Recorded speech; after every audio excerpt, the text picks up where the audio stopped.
देवरिया बाबा सोना बनाना जानते थे, लेकिन उन महापुरुषों ने नहीं बनाया। अब देवरिया बाबा की एक थोड़ी सी बात बता दूं।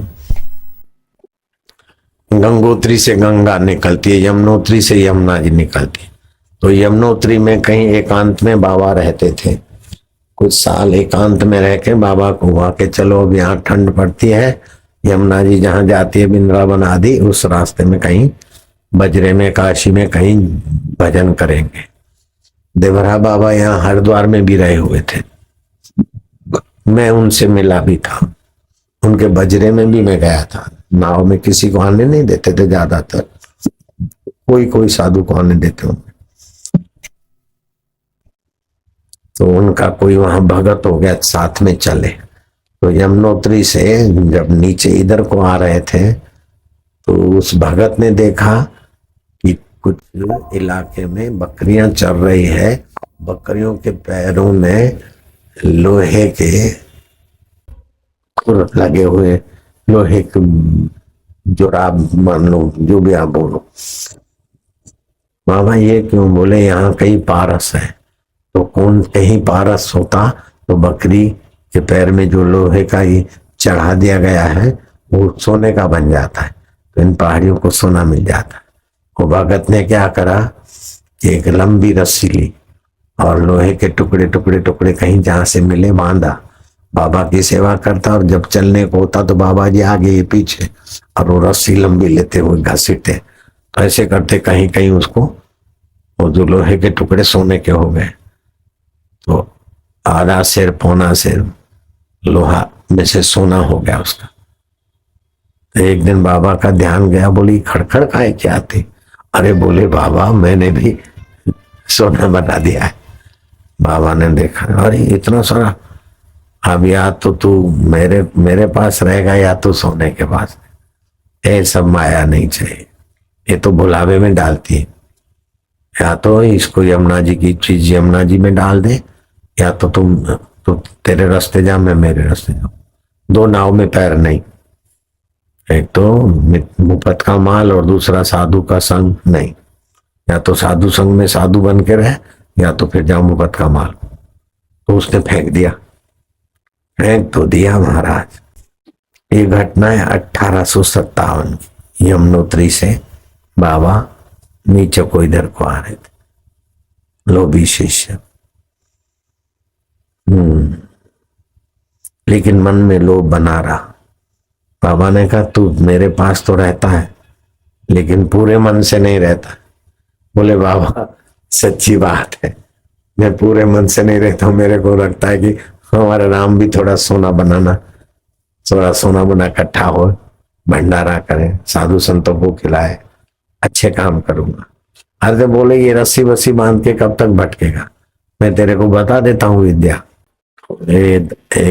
दसम को एक टाइम हल्का फुल्का भोजन किया, एकादशी को पूरा उपवास, फिर ये फलानी फलानी बूटी है, देखो इस बूटी को घोट के इसका रस निकालना, और एकादशी के दिन इसका रस पान करना और कुछ नहीं खाना।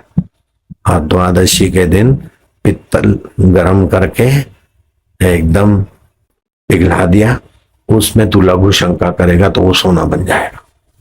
बापा ने जो बूटी बाबा ने बताई उसने ऐसा किया तो महाराज बन गया सोना। अब तो महाराज जब भी एकादशी आए अपना पहले से तैयारी करे और मार दे पिचकारी उस बूटी की, मंत्र जाप करता था उस दिन एकादशी, सोना बन जाए। तो जहां तहां जाए भंडारा भंडारा, कंबल साधुओं को भंडारा, मालपुआ खीर ये वो, ऐसे करते करते भाई साहब कलकत्ते पहुंचे।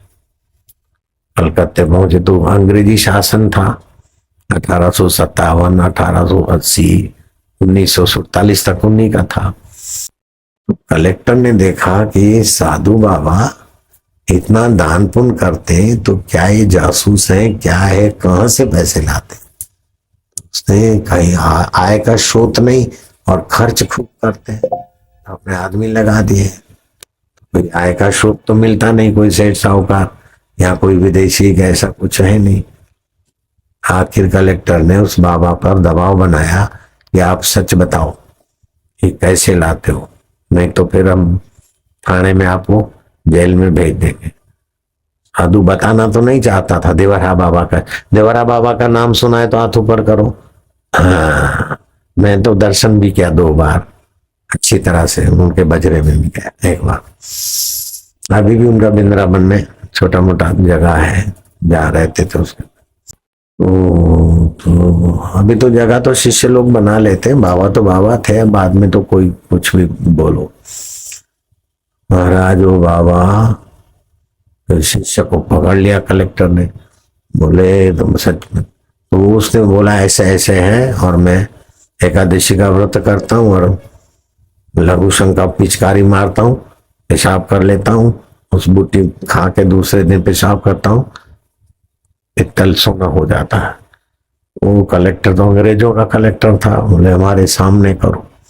एकादशी आए तब तक नजर के इधर, और उसने करीब करीब 1 कुंटल 100 किलो पित्तल तैयार करके रखा।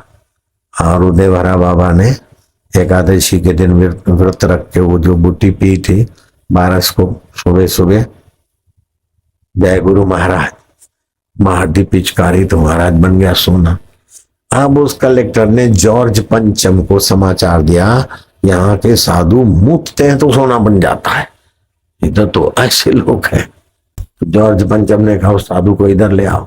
अब वो साधु घबराए कि गाय का मांस खाने वाले, शराब पीने वाले उधर दबाव डाल के ऐसा करवाएंगे, उधर तो मैं जाऊंगा, बाबा भी नाराज होंगे, मेरे को अच्छा नहीं लगेगा। रोया खूब, बाबा को पुकारा तो बाबा ने दे दिया दर्शन। बाबा को प्रार्थना किया, बाबा ने कहा देख मैं ना बोलते रहे, कैसे किया? बोले बाबा माफी कर दो, बचाओ, मैं दोबारा नहीं करूंगा। बाबा ने उसको संदेशा भेजा जॉर्ज पंचम, हमारा शिष्य है, हमने इसको विद्या बताई है, लेकिन वो विदेश में नहीं होगा, ना बूटी है न ऐसा होगा, इसको वहां बुलाकर आप सताओगे तो आपके लिए अच्छा नहीं है। तो जॉर्ज पंचम संतों का प्रभाव जानता था, आदेश किया कि छोड़ दो।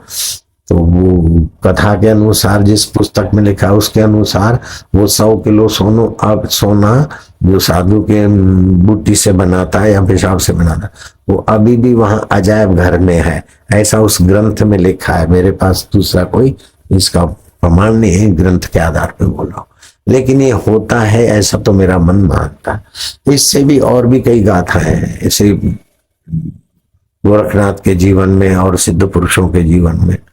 आम के वृक्ष में आम पके, हम बबूत पड़ के फेंका तो आम आ गए, ढेर आम इकट्ठे हुए, जितने खाए खाए, फिर बोले अच्छा जाओ, तो आम फिर चिपक गए।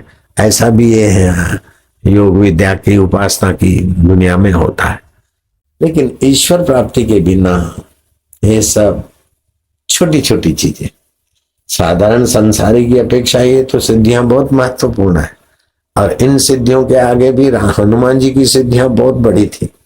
छोटे बढ़ जाते थे, बड़े हो जाते थे, राम लक्ष्मण को कंधे पे लेकर उड़ान भर लेते थे। तो हनुमान जी के पास 8 सिद्धि 9 निधि थी, ये तो और फुटकर सिद्धियां है।